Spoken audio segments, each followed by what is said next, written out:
التائبون العابدون الحامدون السائحون الراكعون الساجدون الآمرون بالمعروف والناهون عن المنكر والحافظون لحدود الله وبشر المؤمنين.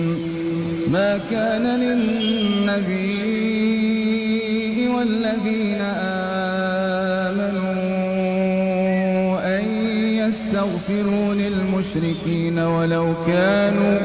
ولو كانوا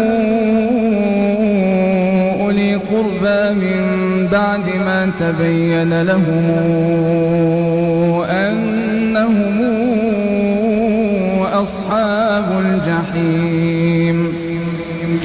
وما كان استغفار إبراهيم لأبيه إلا عن موعدة وعدها إياه فلما تبين له أنه عدو لله تبرأ منه إن إبراهيم لأواه حليم.